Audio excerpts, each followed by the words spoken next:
Welcome to my channel. उम्मीद करती हूँ आप लोग सब ठीक होंगे, खैरियत से होंगे और अल्लाह आप सबको खैरियत से रखे और जो है आपकी दुआएं हैं। और आज मैं आपसे सच्चा वाक़या शेयर करूँगी जो कि हैदराबाद का वाक़या है और ये शायद काफ़ी लोग जानते भी हैं वाक़या जो हैदराबाद में रहते हैं। मैं आप लोगों से शेयर करती हूँ तो स्टार्ट करते हैं। ये वाक़या कुछ इस तरह का है कि एक औरत होती है और उसको बेटी होती है। एक बेटी होती है उसकी, लेकिन उसके आगे पीछे कोई नहीं होता, ना उसके माँ बाप होते हैं और भाई बहन शादी करवा के तो आपको पता है कोई उसके बाद कोई पूछता नहीं है। उसको बेटी होती है, इसलिए उसकी नंदें उसके शौहर की दूसरी शादी कराना चाहती हैं, लेकिन वो गिड़गिड़ाती है, माफ़ कहती है नहीं ऐसा मत करें, मैं कहाँ जाऊँगी, मेरे ना आगे ना पीछे है, मेरा शौहर ही मेरा सब कुछ है। लेकिन शौहर भी उसका तहफ़्फ़ुज़ नहीं करता, शौहर भी उसके साथ नहीं होता, वो भी अपनी बहनों के चक्कर में आके राज़ी हो जाता है। बेचारी बहुत बहुत गिड़गिड़ाती है और आखिर में वो चली जाती है वहाँ से और पूरा मोहल्ला इकट्ठे हो जाता है और सब देख रहे होते हैं। लेकिन एक जो भाभी होती है वो कहती हैं, वहाँ पर ही एक लड़की, मतलब उनकी शायद कोई रिश्तेदार होती है, भाभी होती है, पता नहीं रिश्तेदार होती है, वो कहती है आप ऐसा नहीं करें, क्या हुआ, बेटी है तो क्या हो गया, औलाद तो है। वो कहती है कि इस तरह नहीं करें, किसी की बददुआ लेना या किसी की हाय लेना बहुत गलत बात है। लेकिन उसकी कोई नहीं सुनता। वो जो तीन उसकी नंदें होती हैं, वो जो लड़की होती है जिसको बेटी होती है, वो तीन उसकी नंदें उसके शौहर की शादी कराना चाहती हैं और उस बेचारी को घसीटते हुए सब मोहल्ले वालों के सामने घर से बाहर निकाल देते हैं। तो वो कुछ नहीं कहती, बस वो ये कहती है कि मेरा फ़ैसला कुरान करेगा। कहते हैं कि कुरान की ना सच्ची कसम खाई जाए ना झूठी खाई जाए, अगर जान पे बनाई है, इज़्ज़त पे बनाई है, अगर जान पे बनाई है, इज़्ज़त पे बनाई है, तो आप कुरान पाक की कसम खा सकते हैं। लेकिन कहते हैं कुफारा भी अदा किया जाए तो भी अगर झूठी कसम हो जाती है तो भी इंसान को जो है वो उसका अजाला भुगतना पड़ता है। ना झूठी खानी चाहिए। लेकिन उस बेचारी तो बेसहारा थी, तो उसने कहा कि जो है मेरा फ़ैसला कुरान शरीफ करेगा और वो वहाँ से चुपचाप चली गई, रोती पीटती।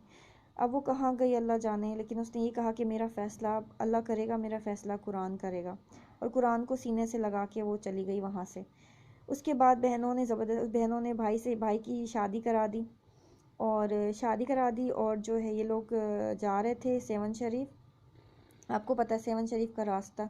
और खुदा की कुदरत में आपको ये बताऊंगी कि वो तीन नंदे थी जिन्होंने शादी करवाई थी और एक दुल्हन थी। तीन नंदे थी जिन्होंने शादी करवाई थी, एक दुल्हन थी और एक वही उस लड़की का शौहर था जिसने दूसरी शादी की थी। वो दोनों मियाँ बीवी थे, जो दूसरी शादी की थी उसके शौहर ने, और वो तीन नंदे थी जिन्होंने करवाई थी।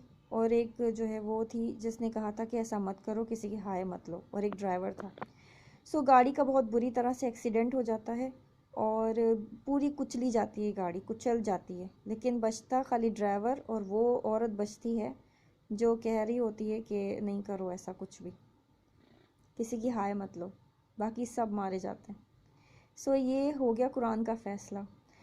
और जब जनाजे पड़े होते हैं तो वो अपने शौहर का सुन के, वो जो औरत जिसको घर से निकाल देते हैं, जिसने कहा होता है कि मेरा फ़ैसला कुरान अल्लाह करेगा, कुरान करेगा, और वो दरवाजे पे आती, देखती है जनाजे पड़े हुए हैं और वो कुछ नहीं कहती, वो सबके सामने बस ये कहती है मेरा फ़ैसला कुरान ने कर दिया। वो कहती कि मैंने कुरान पे फ़ैसला छोड़ा था और मेरा फ़ैसला हो गया। और वो अपनी बेटी लेती है और वहाँ से चली जाती। देखिए खुदा की कुदरत। जिन लोगों ने मुखालिफत की, बेचारी को घर से बाहर निकाला धक्के दे के, खाली वो लोग मरे और ड्राइवर भी सही सलामत था, हालांकि गाड़ी के शीशे वगैरह दरवाजे सब कुचले गए थे, सब कुछ टूट फूट गया था लेकिन एक्सीडेंट में। लेकिन बचा कौन? ड्राइवर, क्योंकि बेगुनाह था ड्राइवर, और बची वो औरत जो कि कह रही थी ऐसा मत करो, किसी की हाय मत लो। बेटी तो क्या होता है, बेटी औलाद तो होती है ना। और वाकई बेटी है तो क्या है, आजकल लोग बहुत सोच रहे हैं कि बेटी होने पे किसी का कसूर नहीं है, अल्लाह की मर्ज़ी होती है तो औलाद देता है अल्लाह ताला। उनसे पूछो जिन जो तरस रहे हैं औलाद के लिए, दुआएं कर रहे हैं कि बेटी ही हो जाए। पता नहीं क्यों हम लोग इस तरह करते हैं।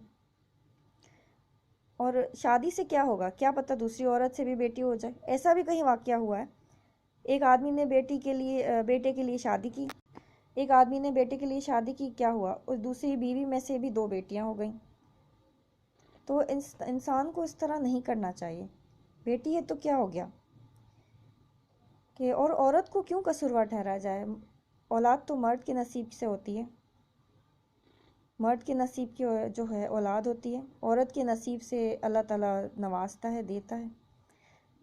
मेरा कहने का मकसद ये है कि किसी से ज़्यादती ना की जाए।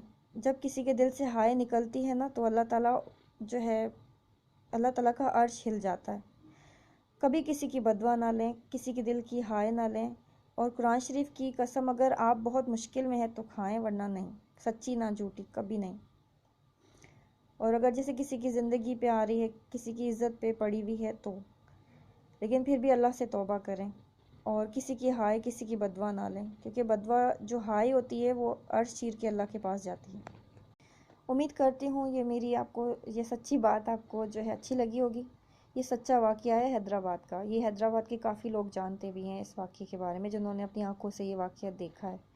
मुझे भी किसी ने बताया, शेयर किया था, तो मैंने सोचा कि मैं आप लोगों से बताऊं। बस इसका मकसद यही है कि बेटी होना कोई गुनाह नहीं है, और किसी की बदवा ना ली जाए कभी।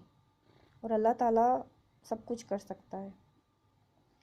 और अगर मेरी वीडियो अच्छी लगी हो तो लाइक शेयर सब्सक्राइब ज़रूर करिएगा। और मुझे ज़रूर बताएं कि आप लोगों को कैसी लगती है मेरी नसीहत, या अगर कुछ कोई बात बुरी लगे तो वो भी मुझसे शेयर करें। अच्छा है, मुझे पता चलेगा कि क्या गलती हुई है मुझसे, क्या मैंने गलत कहा या क्या कुछ। तो आप लोग मुझसे ज़रूर शेयर किया करें, मैं आप लोगों को ज़रूर रिप्लाई करूँगी। और थैंक यू, अल्लाह हाफ़िज़। अपना ख्याल रखिएगा बहुत बहुत।